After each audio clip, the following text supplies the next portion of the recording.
Carolina looking to get back on track after they lost their last game at home against Los Angeles. And back behind the microphone, Tripp Tracy, who joins us from Winnipeg. Before we get into this, I just want you to know that I found it hysterical, but at the same time very telling, that when FanDuel Sportsnet put up their injuries and scratches on Saturday night, you were listed. And I think that says the impact that you have on all of it. I asked Rod about it. Rod was not impressed. Well, he's got to maintain his hardened character. He certainly reached out offline on Saturday once he knew that my fever was elevated, to show his softer side. But, it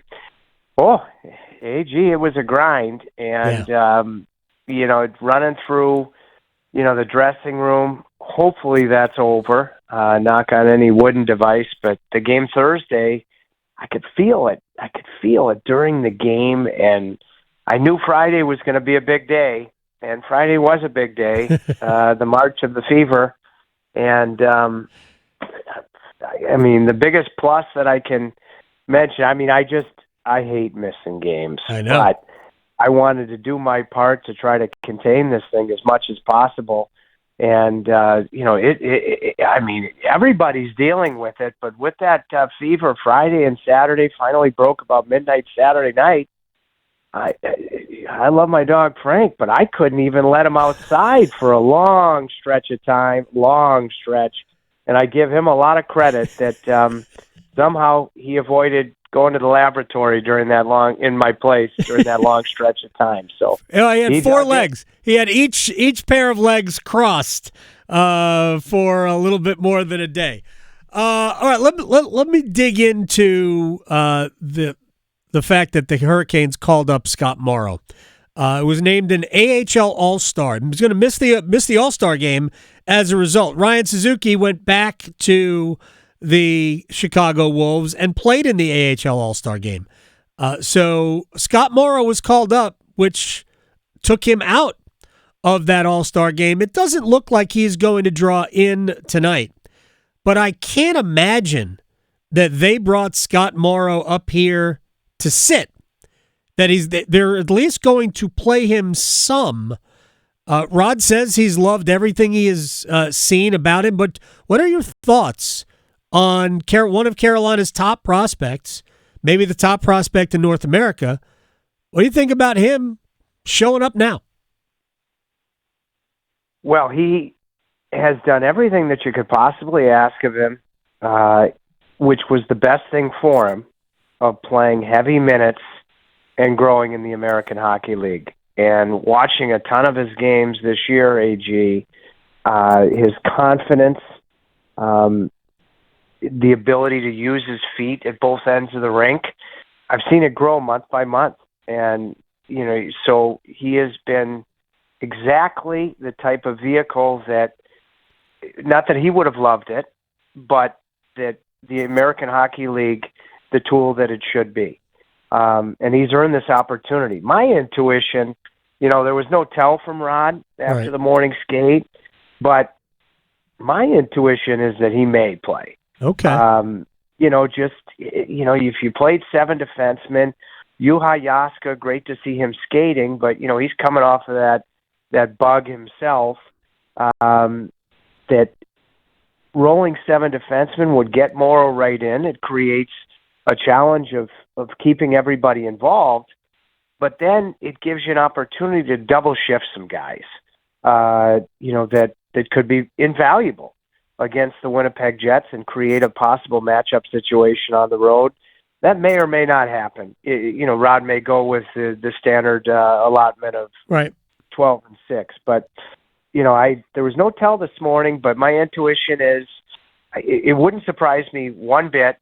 And Morrow is in a position to, if he does play, whether it be tonight or moving forward, that, especially when you played the type of minutes on a consistent basis that he's gotten better by the game, he's gotten better by the week, he's gotten better by the month, that this should be a player that is ready for the opportunity to seize it. Well, again, named an AHL All-Star because you're playing against, grown men in that league. That's a men's league, and it is a very good proving ground for what comes next. Maybe more so with defensemen than it is with anything else because of, again, you are playing against a lot of times established veterans who can play at that level, and it's a physical game. So that would speak well. And if not that we're going to look forward this year, but looking forward next year, it certainly creates, I guess the idea that Morrow could be definitely in your mix or should be in your mix next season when there are going to be a lot of questions that they have to answer about the blue line because they've got 4 guys under contract next year. There are 2 spots. We know one of them is going to Alexander Nikishin, assuming you can sign him, but I can't imagine that they won't sign him. And the other one is up in the air. If that's Scott Morrow, it really does, kind of answer a lot of questions. It gives you 6 guys signed. So finding out if he can play now is important, except that I don't think now is the time to see what he's got. They must think he can help them now. Truthfully, watching all of his games in Chicago, I think he can. I genuinely do. I had a conversation, with him at the end of the morning skate, and he's always been a very confident young pro. But I saw an ease about him that I hadn't seen in the past. There was no bitterness whatsoever, none, about spending the year to this point in the American Hockey League, because I agree with you, even certainly compared to forwards, but I would even argue compared to goaltenders that for a defenseman, especially a defenseman that you have such high hopes for in the future of what he can potentially mean to your blue line, it takes the longest. And this was my wish right from the beginning of training camp and into the preseason, and he was hurt. That probably made that decision easier for Carolina, hurt for a good percentage of training camp and then the preseason. But you look at guys that have gone on to be Norris Trophy winners, and a good number of them. I think about Roman Josi, just hit the mark of playing the most games in Nashville Predators history last night against Ottawa. He spent time in the American Hockey League. So this was, when I looked at Carolina's blue line, this was my wish all along because I knew it would be better for the long-term growth of Scott Morrow. But watching his games as I do, if he's in the lineup as soon as tonight, I think he can make a difference now. All right, let's move on to somebody who is making a difference right now. He's a rookie, Jackson Blake. And whether it's analytically speaking or just listening to the head coach after Saturday's game, Aho, Rantanen, and Blake was Carolina's best line. They should have scored several times. There were plenty of opportunities to score. They didn't get on the score sheet. And Rod said that Blake was probably the most impactful player on that line. There's still an undercurrent that people don't buy it, but what have you seen from Blake the last several games? I mean, nobody thought he'd been playing with Aho and Mikko Rantanen at the start of the season, but here he is. Consistency in driving whatever line that he's been on, and most recently, with Sebastian Aho, Mikko Rantanen. Of course, you didn't have Aho in that game against Chicago on Thursday. Very few hiccups on the defensive side of the puck. And you look Saturday against the Kings, that if they put forth that type of offensive zone establishment, those types of looks at the net, if they stick with it, they're going to get rewarded. Of the 3 guys, they were all good, but if I had to pick one driver of the line, it was Jackson Blake. He drove it. And you think if he had cashed on at least a percentage of the chances that he's gotten, his numbers would really jump off the page. So he's earned where he's at right now. Why change that?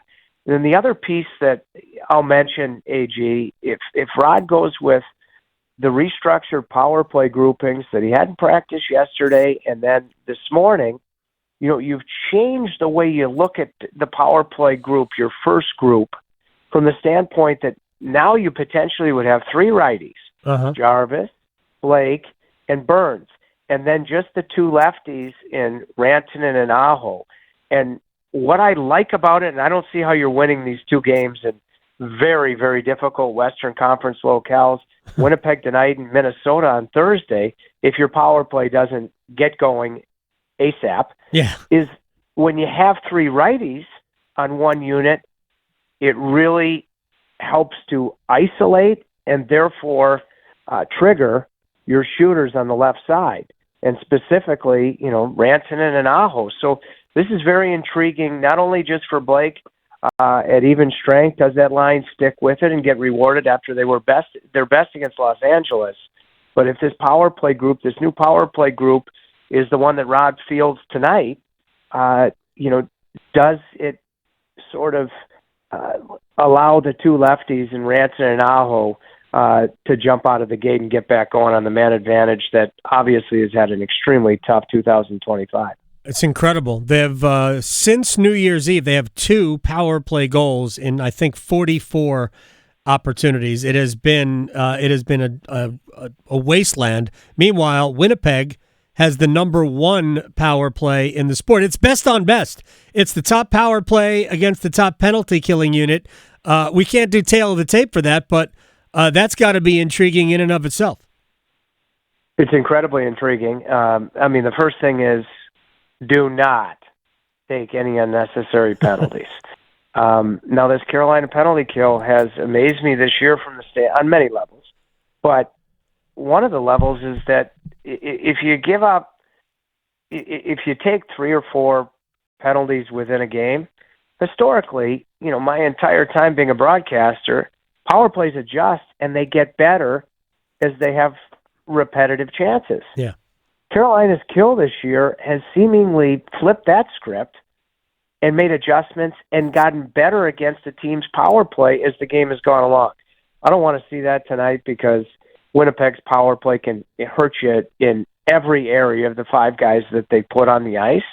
The other part of the penalty kill that has been extraordinary to me, on most nights, the penalty kill is creating more offense than an opposing power play. Yes. I don't, if they're able to do that against what Winnipeg has in their top-ranked power play, I'll just tip my cap and be thrilled and giddy about it.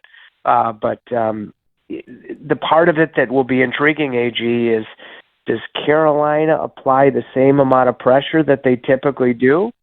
Or based on the juggernaut of a Jets man advantage, do they pick their spots a little bit more? That'll be something that I'll be watching in real time. I'm with you on that. Winnipeg, by the way, is also 6 for their last 12. One thing I did notice was that in Winnipeg Jets games, not a lot of penalties called. They're middle of the pack in power play chances for them, and they are near the bottom in terms of power play chances allowed. So maybe we're going to have a mostly 5-on-5 game, which I guess Carolina would like, and I'm sure Winnipeg would like as well. I'm glad you're back, Tripp, and we'll talk to you on Thursday from Minnesota. We'll do it live on Thursday for the pregame show since it's a Hulu game.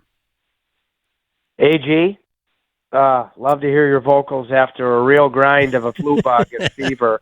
And by the way, you always knowing the statistics like you do, man, that would be even more of a reason if you think it's going to go 5-on-5 for the most part.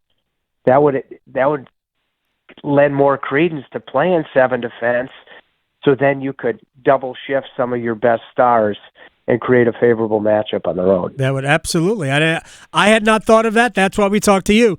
I'll talk to you Thursday. Be well. Tea, lemon, honey, and that's enough. Thanks, AG. The best thing about it wasn't fun during the process, is my six-pack ain't ever coming back. But, I'll tell you, go through that grind, you certainly lose some of your body composition. You'll look great in that suit tonight, Tripp. I'll talk to you later. Yeah.